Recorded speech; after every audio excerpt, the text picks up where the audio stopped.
오늘 본문 말씀을 보면 예수님께서 산헤드린 그 법정에서 공회에서 재판을 받으시는 장면이 나옵니다. 마태의 이 기록은요, 예수님께서 이제 메시아로서 재판을 받으시고 또 베드로는 예수님을 메시아로 고백했지만 예수님을 부인하는 장면을 지금 기록하고 있습니다. 우리가 잘 아는 대로 대제사장들과 그리고 예수님과는 감정이 좋지 않습니다. 비록 예수님은 불리한 재판을 받고 계시지만 어제 우리가 묵상한 대로 겟세마네 동산에서 기도하신 후 예수님께서는 메시아로서 이 재판을 당당하게 피하지 않고 받으십니다. 이 말씀에서 중요한 것은 예수님께서 지금 그리스도, 메시아로서 재판을 받고 계신다라는 사실입니다. 그리고 이런 고난은 예수님께서 미리 예고하신 일이었다라는 것이 오늘 본문 말씀의 핵심 요지입니다. 대제사장은 예수님을 잡아서 거짓 증인들을 세웁니다. 그래서 예수님을 모함하려고 했지만 실패했습니다. 59절부터 61절을 보면 대제사장들과 온 공회가 예수를 죽이려고 그를 칠 거짓 증거를 찾음에 거짓 증인이 많이 왔으나 얻지 못하더니 후에 두 사람이 와서 이르되 이 사람의 말이 내가 하나님의 성전을 헐고 사흘 동안에 지을 수 있다 하더라 하니, 예수님께서는 이런 그 모함에 아무런 대답도 하지 않으시고 대꾸도 하지 않으시고 반응하지 않으셨습니다. 사실 지금 이 거짓 증인들이 많이 왔지만 그 내용들이 다 쓸모가 없는 것이었습니다. 이것도 마찬가지죠. 이 사람의 말이 내가 하나님의 성전을 헐고 사흘 동안 지을 수 있다 하더라. 이것은 앞뒤 문맥을 다 잘라가지고 그냥 말 한마디 옮겨놓고서 지금 모함하는 거 아닙니까? 그런데 예수님께서 이런 모함에 억울할 수도 있는 이런 질문들에 아무런 대꾸를 하지 않으십니다.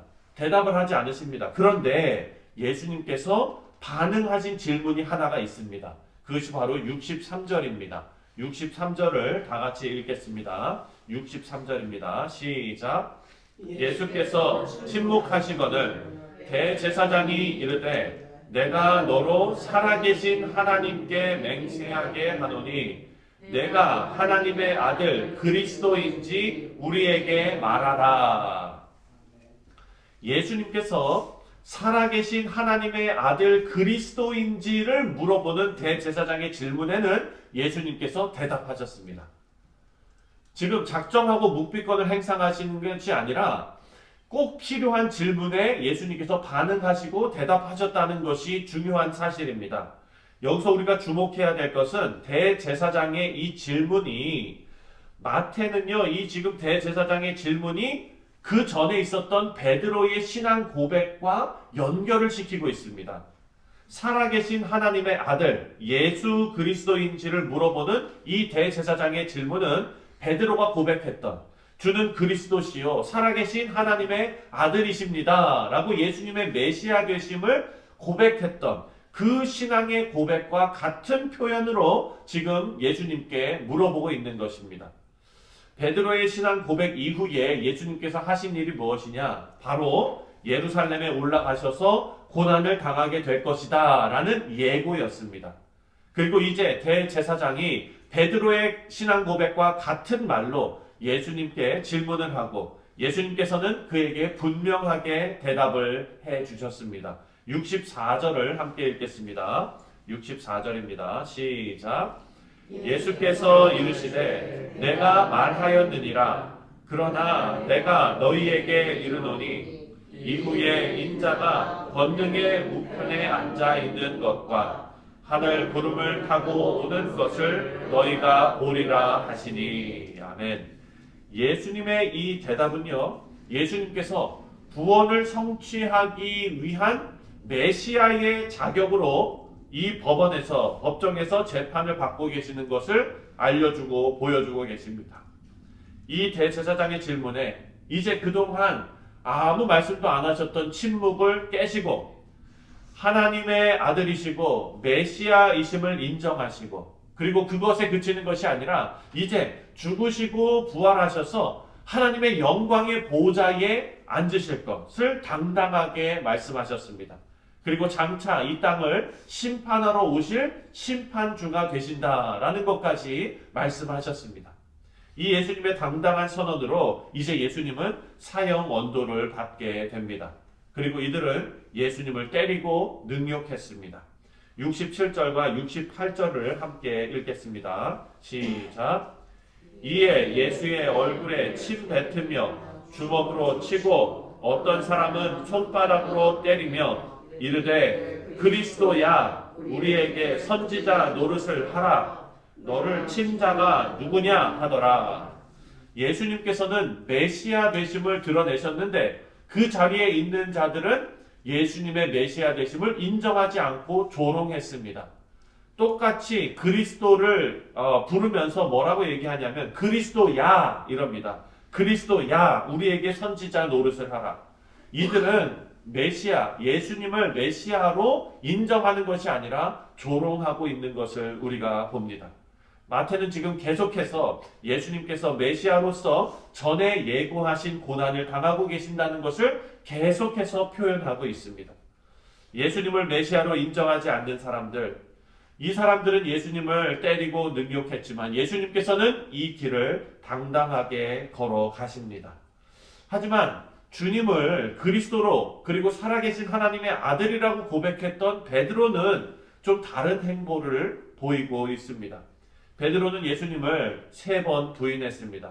이 말씀을 잘 읽어보면요, 마태가 지금 베드로가 배은망덕하게 예수님을 배신하고 그리고 제자들도 모두 도망갔다고 비난하는 그런 기록을 적어놓은 것이 아닌 것입니다.